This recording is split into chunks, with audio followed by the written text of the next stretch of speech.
Bonjour, je suis heureux de vous retrouver cette semaine à l'écoute du monde. Sans plus tarder, nous commençons notre voyage par les ondes en ce mardi 23 septembre avec un extrait de l'émission d'1 heure de la Voix de l'Amérique commençant à 5h30 temps universel en langue française sur la fréquence de 13 830 kHz.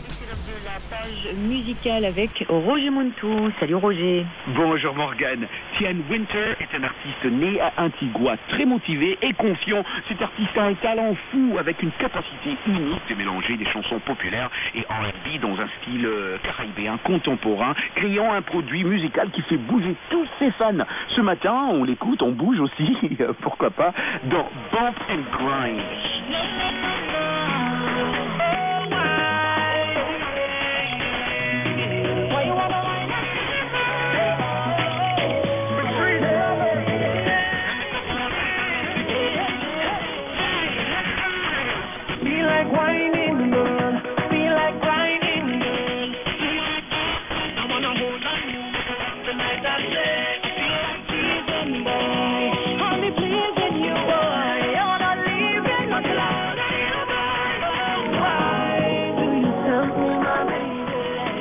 Tian a passé plusieurs années à perfectionner ses talents et il est actuellement considéré comme l'un des chanteurs les plus respectés, notamment dans les boîtes de nuit à Antigua. Oui, Morgane, cet artiste a remporté plusieurs prix de la musique soca, primé dans les compétitions Groovy Soca Monarch d'Antigua en 2007, 2008 et 2009. L'avenir de Tian est prometteur, Morgane. Il n'y a qu'une seule direction pour ces jeunes artistes, c'est le sommet. Tian Winter et Patrice Roberts, Bump and Grind. Merci Roger. De rien, Morgane. Bonne journée aussi à tous nos auditeurs qui sont en train de nous suivre en ce moment à Bamako. Et je vous rappelle que vous pouvez retrouver Roger Montou tous les soirs à 20h temps universel dans le RM Show.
Ainsi s'achève Le Monde aujourd'hui. Merci de nous avoir suivis. Annette Burton à la mise en onde. Un grand merci à toute la rédaction. C'était Morgane Guiriac au micro et je vous souhaite une excellente journée.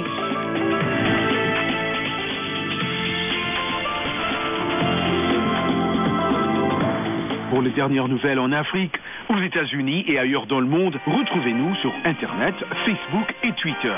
Washington, la voix de l'Amérique.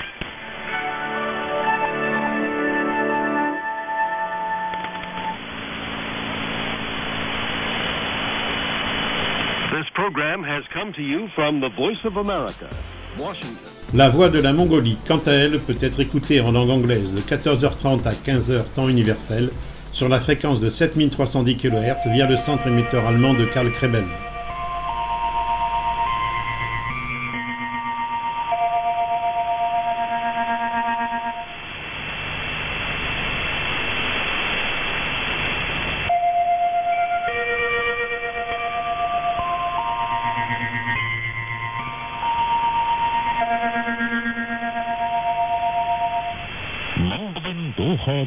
Radio Yerkian. This is the Voice of Mongolia in English.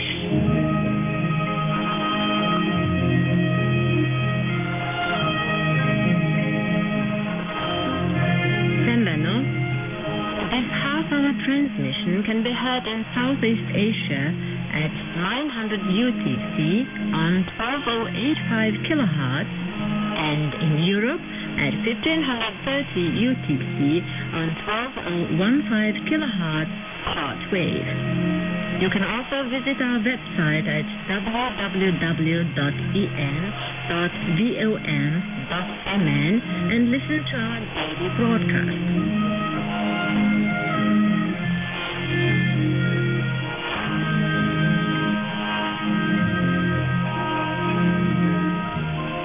Welcome to our brand new edition of The Voice of Mongolia in English. We are going to present our daily news first, as usual, and after the musical break, we'll be back with our regular mailbox program.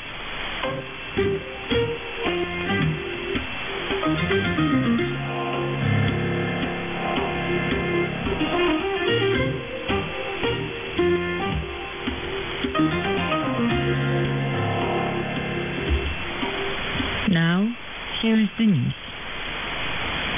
Mongolia will not accept proposals on burying nuclear waste on its territory. A statement was made in the interview of Mongolian president to the Japanese Kyoto Tsushin Agency. Radio Koweït est présente tous les jours de 18h à 21h temps universel en langue anglaise sur la fréquence de 15 540 kHz. Until the 12th century, Persian Kufic was very decorative. In fact, the calligraphy written in Persian Kufic stretched the decorative aspect to its limit. This kind of script used the dots or points. The Persian Kufic used a system that was popular in contemporary cursive scripts like Nashk, which we know was already being used to copy Qurans by the 9th century. The earliest example of the Nashk is Ibn al-Bawab's copy of the Quran, which is part of the Cheste-Beatty collection.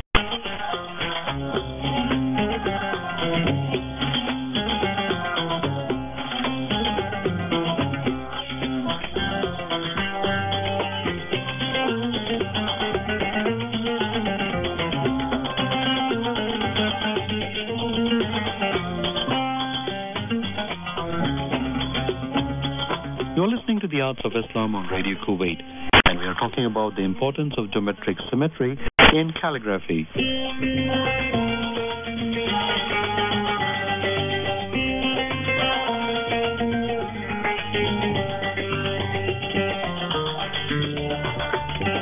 According to medieval Muslim scholars, scripts other than Kufic could be classified into two broad categories: Murattab, meaning curvilinear, and Yabis, meaning rectilinear.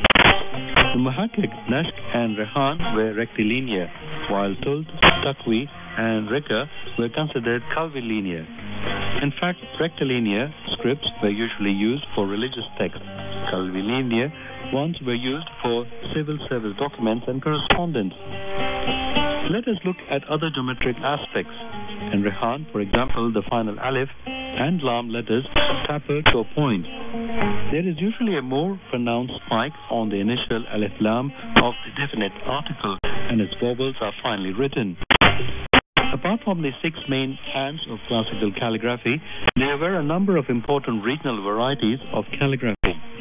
The calligraphy used in Islamic Spain and North Africa looks a lot like Kufic.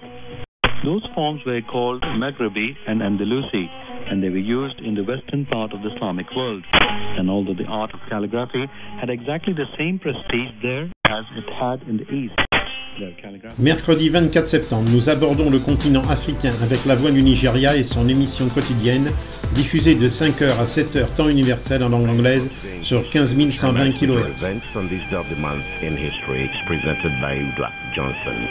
On this day in 2012, John Dramani became president of Ghana after the death of President John Atta Mills at 68. Atlanta Mayor and UN Ambassador Andrew Young wedded Caroline Watson in South Africa on this day in 1996. Stella Damasus Abodere, Nigerian actress, was born on this day in 1978. In 1958, John Stridham, Premier of South Africa, died at 65.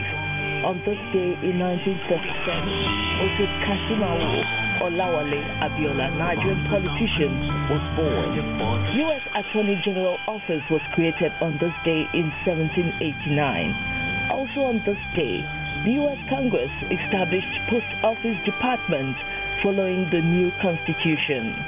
And on this day in 1688, France declared war on Germany. Those were some of the events that happened on this day of the month in history.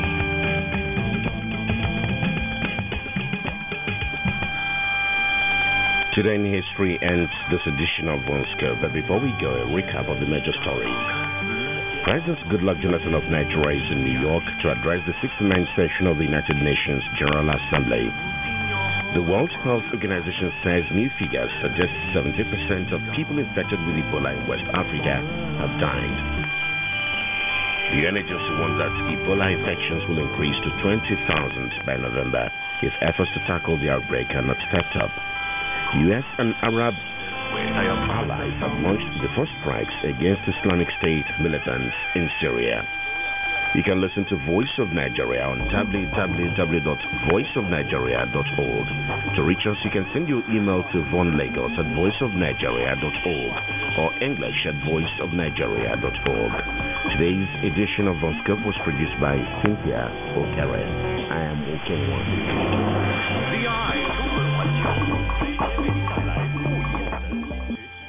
Radio Roumanie Internationale en langue russe sur la fréquence de 15 160 à 13h30 temps universel. Voici un extrait du début de l'émission avec son signal intervalle.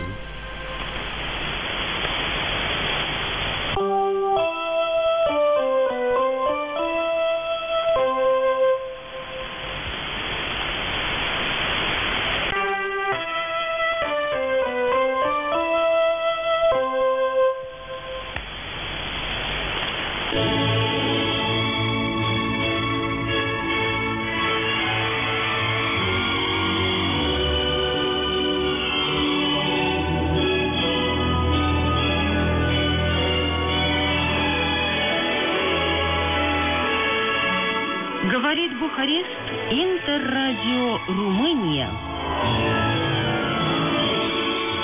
Здравствуйте, уважаемые радиослушатели. Русская служба Интеррадио Румыния приглашает вас на свою вторую передачу дня. Слушайте нас до 18 часов по московскому времени на частотах 13640 килогерц в диапазоне 23 метров и 15160 килогерц в диапазоне 19 метров. Вещание на обеих частотах ведется в классическом аналоговом формате. Слушайте нас в то же время в интернете на сайте www.rri.ru.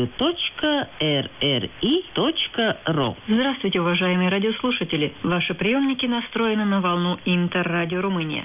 Из пятой студии румынского радио вас приветствует Александра Финоген, ведущая сегодняшней передачи на русском языке из Бухареста, которая желает вам чистого эфира и устойчивого приема наших передач.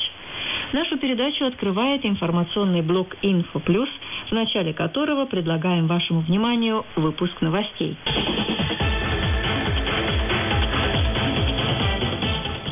У микрофона новостей сегодня Ильяна Петришор. L'Amérique du Sud, avec une station brésilienne, Radio Nationale de Amazonia, le 25 septembre à 21h25 temps universel, sur la fréquence de 11 780 kHz.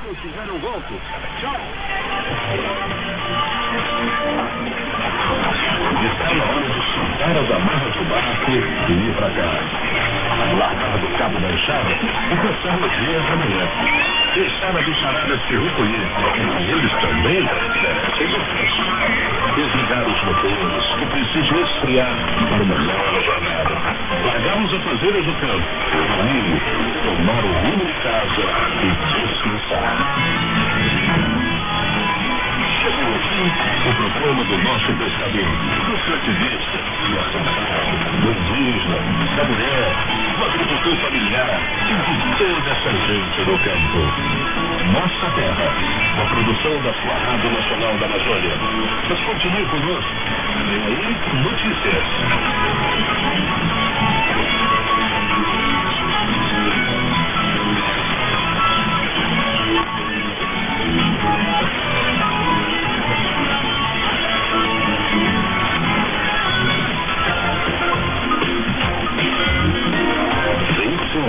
265, Rádio Nacional da Amazônia, cobrindo 2/3 do território nacional, levando alegria, música, informação e prestação de serviço. Rádio Nacional da Amazônia, a sua voz do rádio brasileiro.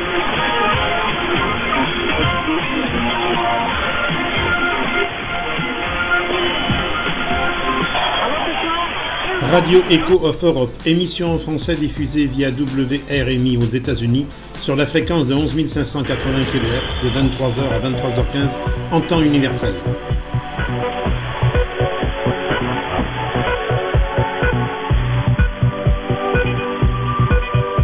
Here is Echo of Europe, your European News Radio.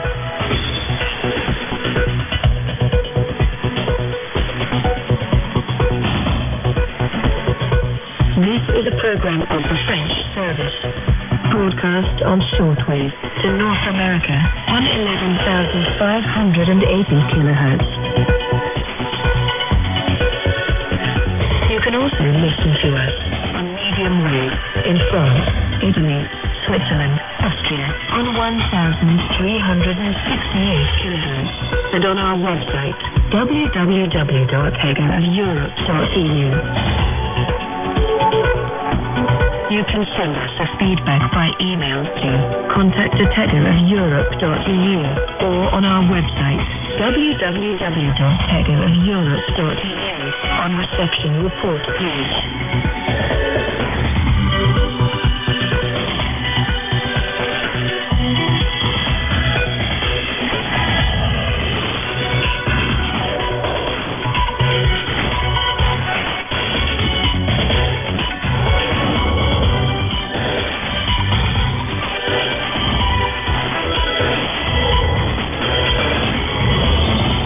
Vous êtes à l'écoute des services francophones de la radio Echo of Europe. Il est 23h temps universel, 1h du matin en Europe.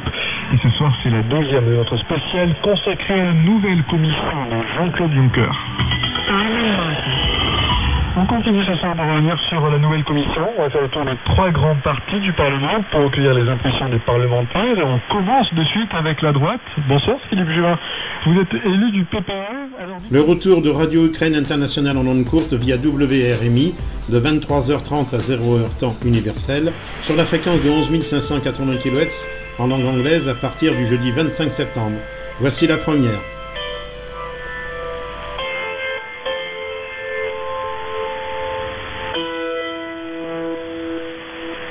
This is Ukrainian Radio.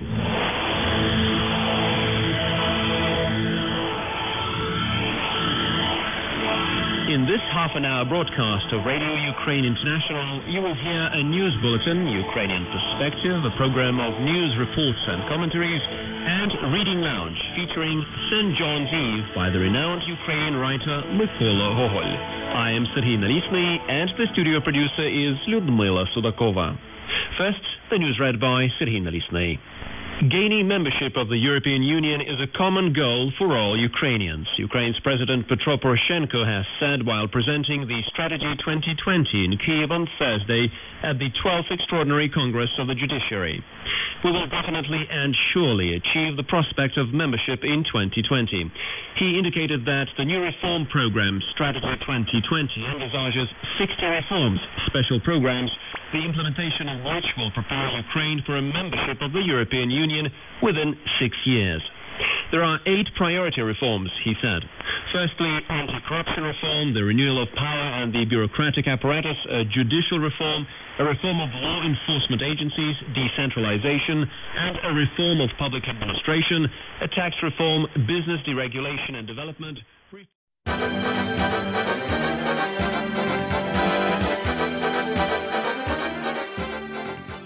Bonjour, nous allons retracer aujourd'hui l'histoire de Radio Prague en parcourant l'album des QSL ô combien nombreuses émises par cette station.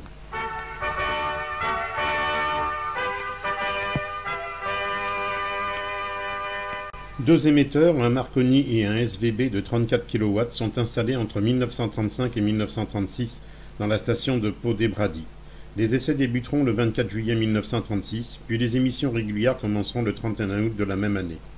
La station s'annonce alors par un indicatif « Station tchécoslovaque, onde courte, Prague ». Ce service vise alors les citoyens des pays étrangers comme les Tchécoslovaques expatriés. Dans les premiers mois, la radio diffuse 6 heures par jour. À partir du 13 septembre 1936, une réorganisation partage les programmes entre les émissions quotidiennes destinées à l'Europe, de 20h25 à 22h30, et celles réservées à l'Amérique du Nord, de 3 à 5 heures du matin, les mardis et vendredis.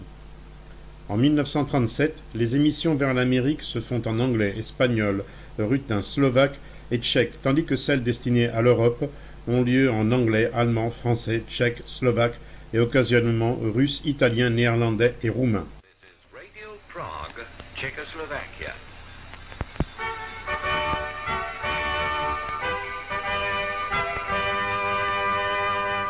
Le 15 mars 1939, les Allemands envahissent la Tchécoslovaquie.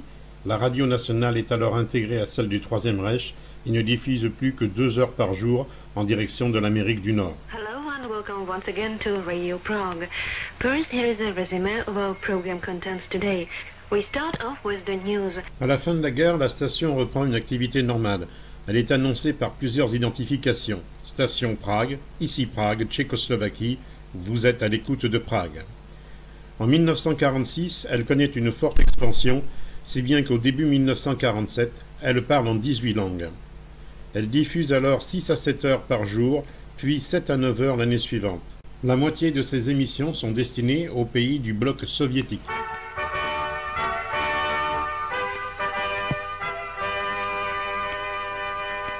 En 1949, le service extérieur diffuse 10 heures par jour. La même année, un émetteur en ondes courtes est construit à Velké Kostolany. Il sera opérationnel en 1956. En 1955, un centre d'émission sera ouvert à Litomsil. À partir de 1960, la radio tchécoslovaque est sous la tutelle directe du comité central du Parti communiste. En 1965, la station sera organisée en 3 ensembles, les émissions vers les pays capitalistes, celles vers les pays socialistes et la rédaction centrale.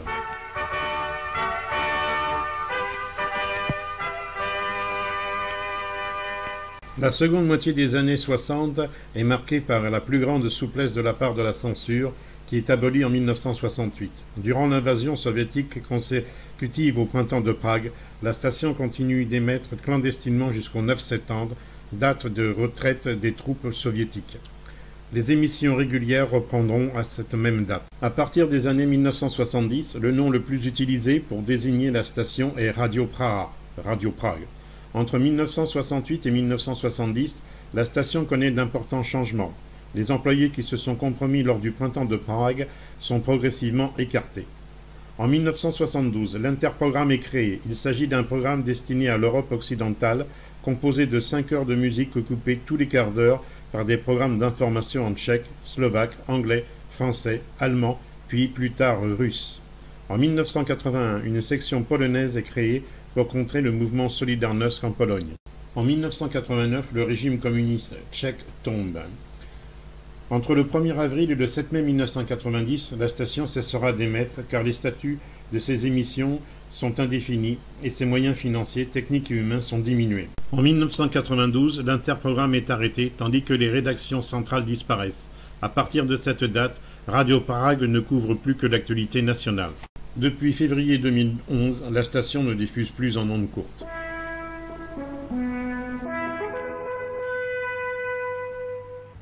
Posloucháte české vysílání Rádia Praha, vysílání Českého rozhlasu do zahraničí.